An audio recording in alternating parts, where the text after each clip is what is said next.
Nathan, that last file that I sent to you of the Rumpus making a speech at 2:32 p.m. Could you just put it up on screen so everybody can see what he says he can do? It says, how can I compare whether the image is correct if I don't have the image to compare it against? In other words, I need the image first. In other words, I can't make predictions. Then he declares the complete opposite. I can predict what you can see.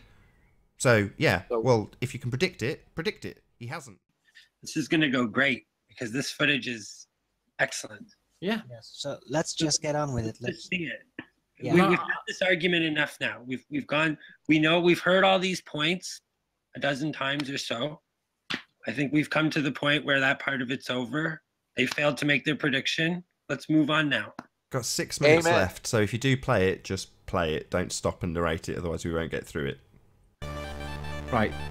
Before we do this, you need to know what the original video claimed. Oh, shit. You need to know what the original video actually claimed. So, sort by most recent, most popular. Now, in the video that's now got 127,000 views, this is what was claimed. So, from this observer height, whatever the height was, I think it ended up being about 78-ish, something like that.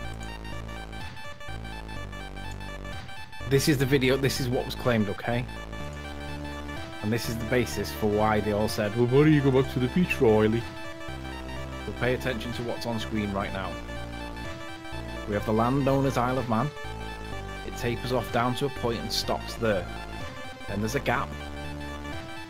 And then on the other side of this gap, there is some land that turned out to be the Isle of Man. Even with standard refraction and all that nonsense, they brought back the tippy tops of it and claimed that it was all the other land. But the question that was posed in the video was, what is the land? And it turns out that it was the Isle of Man. On a ball, they didn't bring back this land, they only brought back the tippy tops of it. Right, here is the video.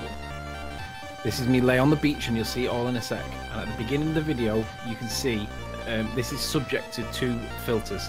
I've got the contrast up high to make the darks darker, and I've got the brightness turned down. Halfway through the video, I will turn off the filters and you can see it the way it came off the camera. You make this it full is screen so that you can see the land. So as the video plays, make it full screen, please. What? Full screen, please. So you can see that the land that I'm looking at is the bit that's before the gap. And I come down to the point at the bottom and I think, I don't recognise this. It didn't look right. So I go back up to the point where I know where I can see, which is there, which is North Barul. Then I come back down and I look to the bottom, and now I'm satisfying myself that I know what I'm looking at. There's the gap, and I'm now looking for whether land appears on the right hand side or not. There's the land. I spot it. So now I zoom right back in as far as I'll go, and I can see the land. This is lay on the beach and you'll see it in a minute. Look at how much land I'm seeing. I'm seeing significant chunks of it, not the tippy tops of it. I'm seeing significant chunks, and now it stops. So I now realise that there's no more land seen, so I now go back to the left and I go through it again as a pan. But bear with me while I do that.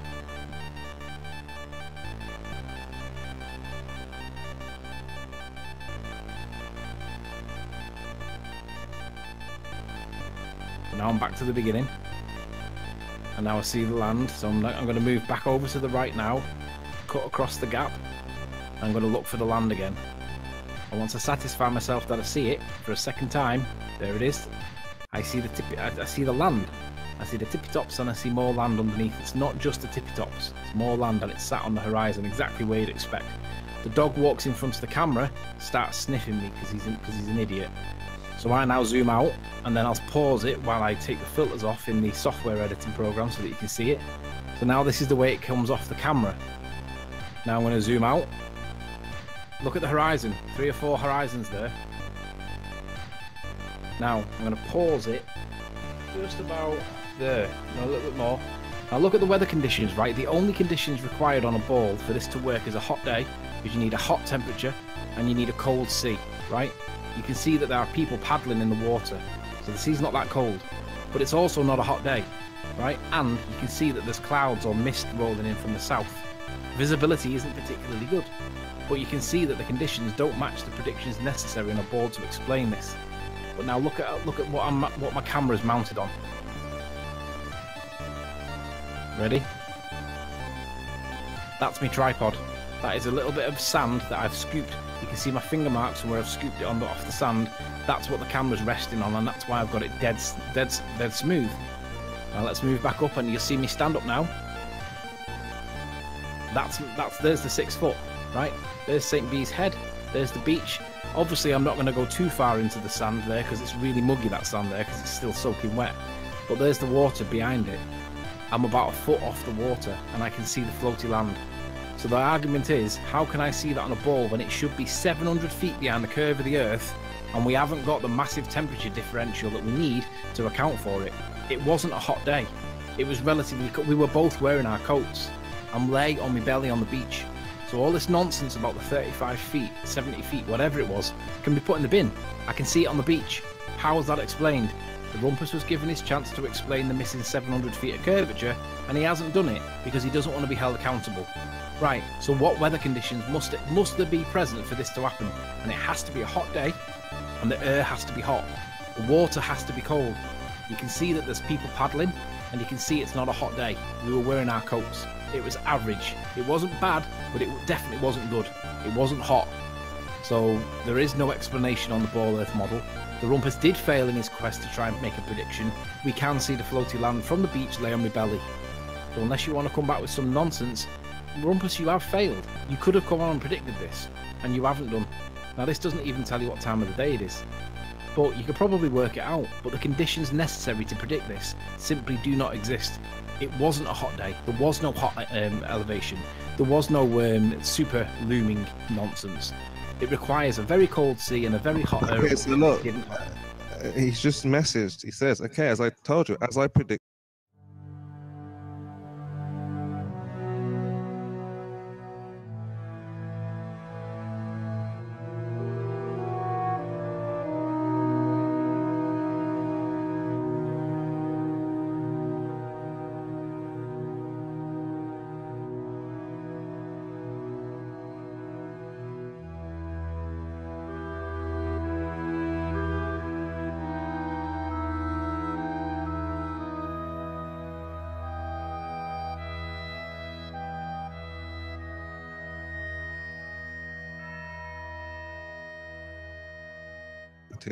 Oh, and let's not hear what Rumpus has got to predict because I'm going to round out the show. His prediction came immediately after the information was presented to him. How unbelievably disingenuous. And with that, I'm going to say first and foremost, a huge, massive, enormous thank you to all of the debating panel.